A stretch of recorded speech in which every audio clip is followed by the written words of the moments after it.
Hello students, I welcome you all once again to another session of the Hindu editorial vocab. This is for June the 5th. So फटाफट सभी लोग I hope सभी को फ़ायदेमंद लग रहा होगा ये सेशन. मैं पीडीएफ नीचे आपके कमेंट बॉक्स में करवा देता हूँ pin, so you can download the PDF from here as well and keep revising them on a regular basis. Now before I start बता दूँ, रोज़ शाम में 6 बजे, okay, every evening at 6 p.m. I'm taking concept-wise grammar sessions, okay, topic-wise English grammar with concepts. रोज़ शाम में 6 बजे मेरे साथ जुड़ना मत भूलिएगा YouTube में.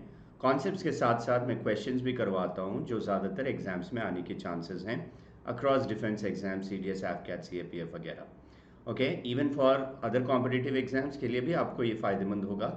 जैसे कि ये वोकैब जो सेशन ले रहा हूँ ये भी अक्रॉस ऑल कॉम्पिटिटिव एग्जाम्स आप सभी के लिए काफ़ी फ्रूटफुल रहेगा, फ़ायदेमंद रहेगा. So be regular. तो चलिए शुरू करते हैं. The first word of the day is embellish.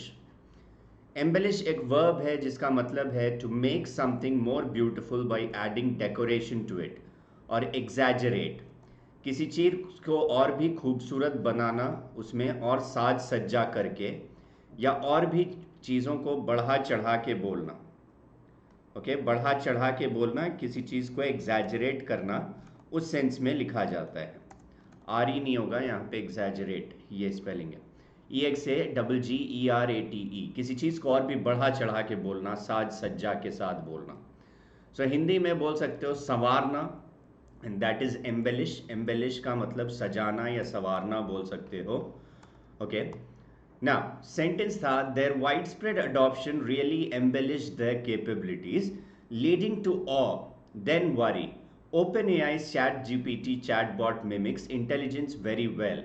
Today it has become synonymous with the abilities of generative AI at large. तो यहाँ पे देर जो है ये आपका आर्टिकल था आर्टिफिशियल इंटेलिजेंस को लेके.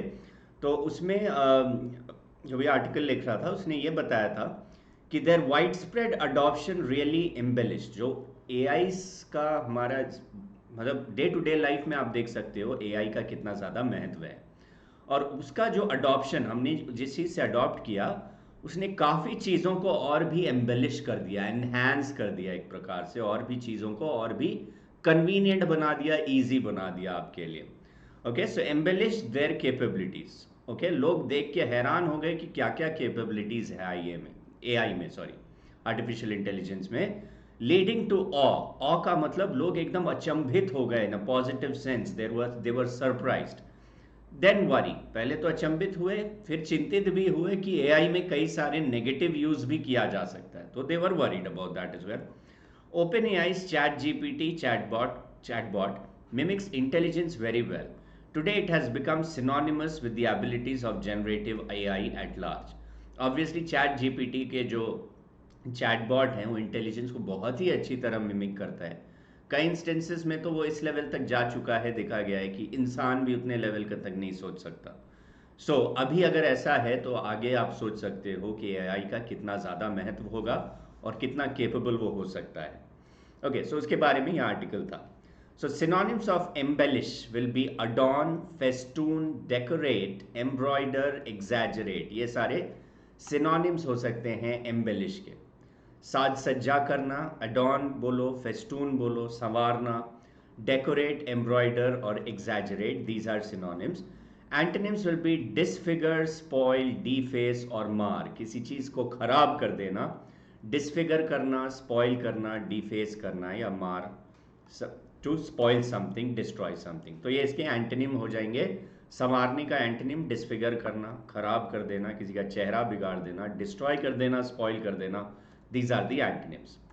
अगला वर्ड जो लेके आया हूं that is banal. Banal is an adjective which means boring, ordinary and not original. Something, कोई चीज़ जो बहुत ही ज़्यादा बोरिंग हो या कोई चीज़ जो इतना ज़्यादा आम हो कि आपने ऑब्वियसली आपने इतना सुन रखा है तो आपके लिए वो बहुत ज़्यादा साधारण या मामूली आम सी चीज़ हो जाती है. और something that is not original is also banal. Hindi में सामान्य या साधारण बोल सकते हो बेनल का मतलब. सेंटेंस था, in the last few years AI models backed by neural networks trained on very large data sets and with access to sufficient computing power have been used to do good, such as finding new antibiotics and alloys for clever entertainment and cultural activities. जहाँ तक समझ गया, पिछले कुछ सालों में AI models को बहुत ज़्यादा डेटा, इतना ज़्यादा डेटा इनपुट दिया गया है कि उसको इतना सफिशिएंट इनपुट दिया गया है कि उसके कंप्यूटिंग पावर के कारण हम बहुत कुछ लाभदायक चीज़ें कर चुके हैं. Okay, things which have profited us, like, okay, it has been helpful in finding new antibiotics and alloys for many entertainment and cultural activities. के लिए भी AI का काफ़ी इस्तेमाल हुआ है. And for many banal tasks, इसके अलावा बहुत ज़्यादा ऑर्डिनरी टास्क, जो साधारण टास्क थे जो इंसान करते थे, वो AI और भी सक्षमता से कर सकता है. That is banal. But it has caught attention most notably with its ability to falsify data. लेकिन अभी सबसे ज़्यादा वो पिक्चर में, लाइमलाइट में इसलिए है क्योंकि उस AI का ये भी एबिलिटी है कि वो आसानी से किसी भी डेटा को फॉल्सिफाई कर सकता है, गलत बना सकता है किसी भी डेटा को. ओके, फेक न्यूज़ बना सकता है. False data can be represented by it, और अगले को लिखेगा कि ये बिल्कुल रियल सा है. तो ये बहुत लोगों का अटेंशन कैप्चर किया है अभी. सो बेनल के सिनोनिम्स हैं ब्लैंड, इंसिपिड, मुंडेन, हैकनीड और वैपिड. इन सभी का मतलब होता है साधारण, आम, सामान्य, जो बिल्कुल एक जैसा हो, या बोरिंग सा हो क्योंकि वह एक जैसा है. तो that is bland, insipid, mundane, hackneyed और वैपिड. एंटोनिम्स इसके हो जाएंगे poignant, that attracts your attention. Piquant, जिसका मतलब something which is very full of enthusiasm. Invigorating, entertaining, ये सारे इसके एंटोनिम हो जाएंगे. कोई चीज़ जो बिल्कुल टेस्टलेस है, जो बिल्कुल बोरिंग है, उसका एंटोनिम क्या होगा? एंटरटेनिंग. ऑब्वियसली उसी के सिनोनिम्स हैं, एंटरटेनिंग के सिनोनिम्स हैं पॉइग्नेंट, पिकेंट, इनविगोरेटिंग, एंटरटेनिंग, और ये बेनल के सारे एंटोनिम्स हो जाएंगे. ठीक. अगला वर्ड है एक्सेलरेशन. है तो काफ़ी सिंपल सा वर्ड, लेकिन स्टिल एग्जाम्स में कई बार आने के चांसेस हैं. एक्सेलरेशन एक नाउन है जिसका मतलब होता है द एक्ट और प्रोसेस ऑफ मूविंग फास्टर और हैपनिंग मोर क्विकली. किसी चीज़ में तेज़ी लाने को हम कहते हैं acceleration, which is the act और प्रोसेस ऑफ मूविंग फास्टर और हैपनिंग मोर क्विकली. हिंदी में गति वृद्धि बोल सकते हो. गति वृद्धि मतलब तेज़ी में वृद्धि लाना, गति में और तेज़ी लाना, दैट इज गति वृद्धि. सेंटेंस था इनिशियल डेटा ऑन मेज इकोनॉमिक एक्टिविटी इंडिकेट एक्सेलरेशन. अगर इनिशियल डेटा देखो मे का इकोनॉमिक एक्टिविटी में, हमें उसमें थोड़ा सा तेजी दिखता है इकोनॉमिक एक्टिविटी में. As per the S&P global purchasing managers index PMI, manufacturers had their best month since October 2020. Fuel sales rebounded. तो कह रहा है मई का जो इकोनॉमिक एक्टिविटी था 2020 अक्टूबर से लेके मई में काफ़ी मैन्युफैक्चरर्स को एक बेहतरी देखने को मिला, एक एक्सेलरेशन देखने को मिला. Had their best March since October 2020 के बाद. अब fuel sales rebounded after 2 patchy months. Fuel के जो सेल्स हैं वो फिर बढ़ने लगे. बीच में 2 पैची मंथ्स थे, उतना ज़्यादा अच्छा नहीं था. रिबाउंडेड मतलब वापस बेहतर हो जाना, that is rebounded. Okay, patchy months. And wholesale auto sales appear to be speeding. Wholesale auto sales में भी बढ़ोतरी आई है मई में, ये कह रहा है. albeit on a low base for some segments.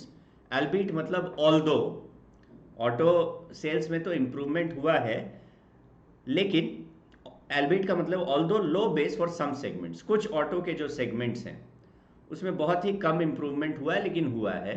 कुछ में ज़्यादा हुआ है, although कुछ ऐसे सेगमेंट हैं ऑटो के. सेगमेंट समझते हो ना, जैसे आपका 2 व्हीलर है, 4 व्हीलर है, वैसे करके उसको अलग अलग सेगमेंट बोलते हैं. कमर्शियल का अलग सेगमेंट होता है. सो कुछ सेगमेंट्स में देखा गया उतनी बढ़ोतरी नहीं है जितनी बाकियों में है. That's the meaning of this particular sentence. ठीक है. नाउ एक्सेलरेशन का सिनोनिम होगा पेस, वेलोसिटी, स्परिंग. स्परिंग मतलब भी तेजी लाना, स्टिमुलेशन मतलब भी तेजी लाना. Pace, velocity, spurring, stimulation, these are the synonyms of acceleration. Antonyms हो सकते हैं रिटार्डेशन. रिटार्डेशन मतलब धीरे हो जाना. डिसेलरेशन, डिफरल, स्लोइंग, ये सारे इसके एंटोनिम्स हो सकते हैं एक्सेलरेशन के, जिसका मतलब है तेजी घट जाना, तेजी कम होना. ओके. अगला वर्ड है scrutiny. Scrutiny is actually a noun which means the careful and detailed examination of something in order to get information about it. किसी चीज को ध्यान से देखना, परखना, विश्लेषण करना ताकि आप उसमें से इंफॉर्मेशन हासिल कर सको, दैट इज स्क्रूटिनी। हिंदी में छानबीन या जांच या विश्लेषण बोल सकते हो। सेंटेंस था a new return scrutiny system has kicked in to prioritize cases with higher revenue implications. एक नया सिस्टम सरकार ने बनाया है कि लोग टैक्सेस से बच न सके। So there is a new return scrutiny system. जो भी रिटर्न्स फाइल करते हैं, टैक्स रिटर्न्स, उसको विश्लेषण या उसको प्रॉपर तरीके से ऑडिट करने के लिए एक नया सिस्टम लॉन्च किया गया है। ओके, खासकर उसमें which have higher revenue implications. So ऐसा एक सिस्टम लॉन्च किया गया है कि लोग टैक्सेस से इवेड ना करें, टैक्स देने से बचे ना, उसको क्रॉस चेक करने के लिए, ऑडिट करने के लिए। सिनोनिम्स होगा एनालिसिस, विश्लेषण, ऑडिट, वो भी सेम मतलब, इंस्पेक्शन और इन्वेस्टिगेशन। एनालिसिस, ऑडिट, इंस्पेक्शन और इन्वेस्टिगेशन सिनोनिम्स होंगे स्क्रूटिनी के। एंटोनिम होंगे इग्नोरेंस, नेग्लेक्ट, हीडलेसनेस और नेग्लिजेंस। ध्यान न देना, किसी चीज को आप चेक कर रहे हो, विश्लेषण कर रहे हो, अगर विश्लेषण नहीं कर रहे हो, ध्यान नहीं दे रहे हो, तो इग्नोरेंस हो सकता है। नेग्लेक्ट, अनदेखा करना। हीडलेस, अटेंशन न पे करना। नेग्लिजेंस का मतलब भी ध्यान न देना। Okay, these could be the antonyms for the word scrutiny. Now, पांचवा वर्ड आज का है Philip, FILLIP. Philip is actually a noun, something which acts as a stimulus or boost to an activity. किसी चीज में और भी तेजी लाने के लिए जो एक बूस्ट का काम करता है, एक मोटिवेशन या इंसेंटिव का काम करता है, उसको हम फिलिप कहते हैं। हिंदी में प्रोत्साहन देने वाले चीज को आप फिलिप कहते हो। अगर मैं कहता हूं the 10,000 rupee incentive acted like a fillip. The announcement of the 10,000 rupees incentive acted like a fillip in me. जैसे ही कंपनी बोला गया 10,000 रुपए का इंसेंटिव दिया जाएगा, तो उससे मैं और भी बूस्ट हो गया, मोटिवेट हो गया, बूस्ट हो गया, मोटिवेटेड हो गया और भी अच्छा काम करने के लिए। दैट्स अ फिलिप, ठीक है। सेंटेंस था from August e invoicing will be mandatory for firms with an annual turnover of over 5 crore. अगस्त से ई इनवॉइसिंग किया जाएगा उन फर्म्स के लिए जिनका एनुअल टर्नओवर 5 करोड़ से ज़्यादा है। Snipping possible loose ends in tax trail. स्निपिंग मतलब कम करने के लिए, स्निप का मतलब होता है काटना। जो भी कोई लूज एंड्स या लूप होल्स हों, कोई खामियां हों, उन खामियों को ख़त्म करने के लिए, काटने के लिए ये चीज़ किया गया है। ई इनवॉइसिंग मैंडेटरी कर दिया गया है ऐसे बिजनेसेस में जिसका एनुअल टर्नओवर 5 करोड़ का हो। Snipping possible loose ends in the tax trail, that some holders of the withdrawn 2000 currency notes are looking to spend part of their stash by September 30 may provide some fillip too. कुछ holders हैं जो 2000 के रुपए के जो note हैं उन्हें रखा गया है, और वो भी 30 सितंबर तक वो भी अपने स्टैश को डिपॉजिट करना शुरू कर देंगे। अलग अलग फॉर्म्स में उन्हें डिपॉजिट करना शुरू कर देंगे, और वो भी एक प्रकार का बूस्ट देगा इकोनॉमी के लिए, एक प्रकार का इकोनॉमी के लिए वो भी एक बूस्ट रहेगा। So that's the fillip, meaning ये हुआ सेंटेंस का। स्टैश का मतलब होता है जमाखोरी, जमा करके कोई चीज रखना, that is a stash. Okay, synonyms of fillip will be boost, incentive, catalyst या स्टिमुलस। इन सभी का मतलब होता है ऐसी कोई चीज जो किसी चीज में तेजी ले आए, that is boost, incentive, catalyst और स्टिमुलस। कैटलिस्ट, स्टिमुलस आपने ऑब्वियसली साइंस में पढ़ा ही होगा। एंटोनिम्स इसका होगा डिक्लाइन, डिटीरियोरेशन, डिस्करेजमेंट, डीमोटिवेशन। किसी चीज में कमी आना, डीमोटिवेट हो जाना और भी खराब होते जाना। ओके, डिस्करेजमेंट और डीमोटिवेशन, ये सारे इसके एंटोनिम हो जाएंगे फिलिप के। सो उम्मीद करता हूं आपको सेशन समझ में आया होगा। These were the words of the day. Okay, ध्यान से रेगुलर रहिए इन सेशंस में। Link is there in the description box below, उसके नीचे आपको लिंक मिल जाएगा, शायद कमेंट बॉक्स के पास होगा। Click on the link and download the PDF. Regularly revise these words, very important. Trust me, exams में आपको समझ में आएगा कि ये words कितने फ़ायदेमंद होंगे। Be regular in such sessions. Subscribe to the channel if you haven't. Click on the bell icon for notifications. And also do like the session if you liked it. Comment करके बताइए session कैसा लगा। मिलेंगे अगले session में, तब तक के लिए goodbye, stay safe, take care everyone.